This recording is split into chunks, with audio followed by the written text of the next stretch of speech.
Ever feel completely drained after talking to someone? Not just tired, emotionally wiped out. Like they showed up, dumped all their problems, all their anger, all their stress on you, and then just walked away feeling better, while you're left sitting there mentally and spiritually wrecked. Yeah, you're not imagining it, and you're definitely not alone. That experience has a name. It's the work of what I call an emotional terrorist, or for short, an ET. These people are real. They exist in every workplace, family, friend group, and relationship. And once you learn to spot them, you'll never unsee the pattern again. Now, I want to make something really clear before we dive in. Everyone goes through hard times. Everyone needs to vent sometimes. That's human. That's healthy. We've all had bad days when we needed someone to talk to. But what makes an emotional terrorist different is this. It's a pattern. They don't come to you for connection. They come to you for relief at your expense. They don't check in. They don't return the emotional favor. They just unload. And if you're a compassionate person, a good listener, or someone who naturally wants to help others, they will find you. They treat your empathy like an unlimited emotional trash can. And the worst part, they usually don't even realize they're doing it. Or if they do, they really don't care. So, who exactly are these people? And more importantly, what can you do to protect yourself? Let's break this down. An emotional terrorist can look like a friend who only calls you when things go wrong in their life, a coworker who dumps stress on you every day but never supports you in return, a family member who guilt trips you into listening, staying on the phone, or solving problems that aren't yours to solve.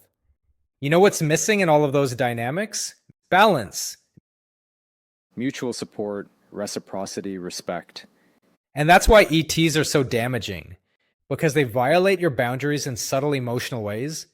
They weaponize your compassion. Now, here's the trap that most people fall into, especially empaths.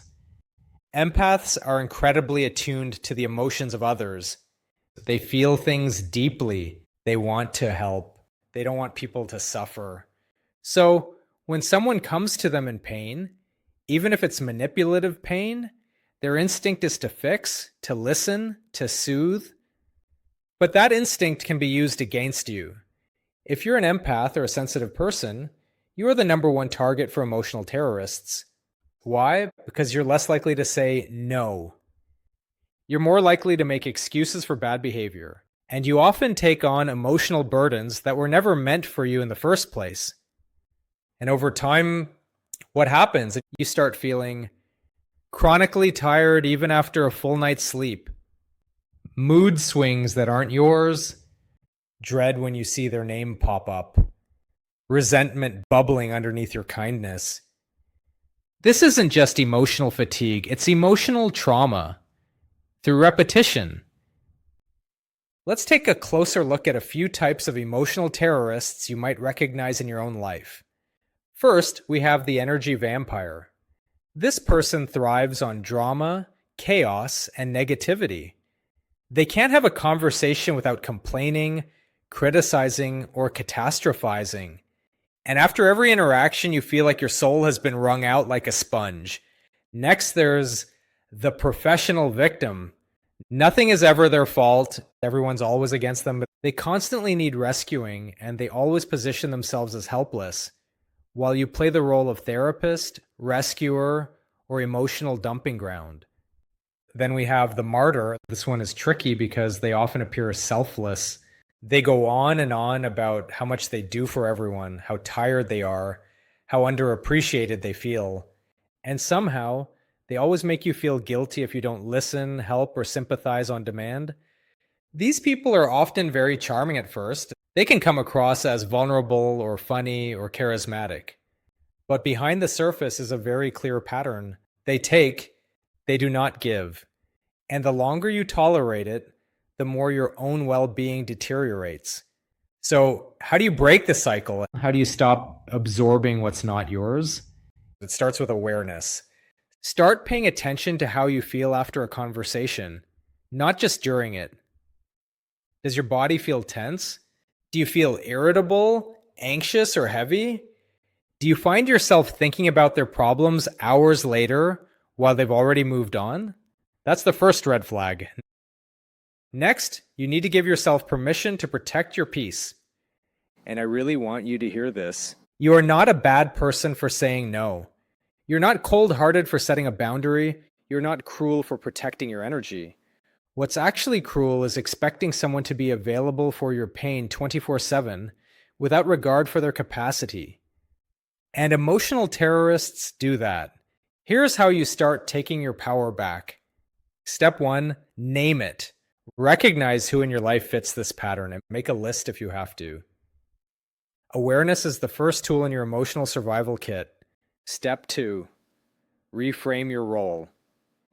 You are not their therapist. You're not their emotional trash can. You are not required to carry pain that isn't yours. Step 3, start using boundaries in your language. Try phrases like, I don't have the space to take this on right now. Can we talk about something lighter? I care about you, but this conversation is feeling really heavy for me. Notice how none of those are rude. They're clear, respectful, and direct. But more importantly, they're effective filters, because when you start asserting your limits, people reveal their true nature.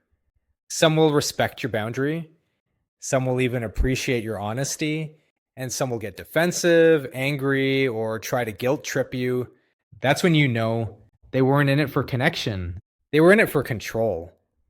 If someone only values you when you're available for their drama, but disappears or retaliates when you say no, that is not a relationship. That is emotional exploitation. And here's the truth most people don't want to admit. You can love someone and still need distance. You can care about someone and still protect your mental health. You can have empathy without being a doormat. Let me say that again, because for some of you, this is your wake-up call. Empathy does not mean self-sacrifice. Compassion does not mean codependence. Support does not mean surrender. You have the right to be a whole, healthy person with boundaries. You have the right to walk away from conversations that drain you. You have the right to choose peace over performance. Now let's talk about healing. If you've been stuck in this cycle for years, you're probably exhausted, resentful, and maybe even unsure of who you are outside of being the strong one or the listener. It's time to reclaim your energy, reconnect with what makes you feel light. Start saying yes to the people and places that fill you up. Start saying no, guilt-free, to the ones that leave you empty. This is your reminder that healing doesn't always mean doing more. Sometimes it means doing less. Less fixing, less absorbing, less tolerating. And in that space, you'll rediscover something powerful. Your clarity, your joy, your truth. You'll stop asking, why am I always so tired? And start asking, what do I need right now?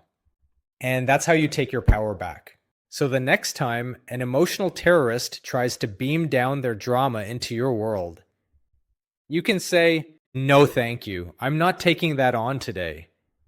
Protect your peace, reclaim your time, and stop absorbing what's not yours.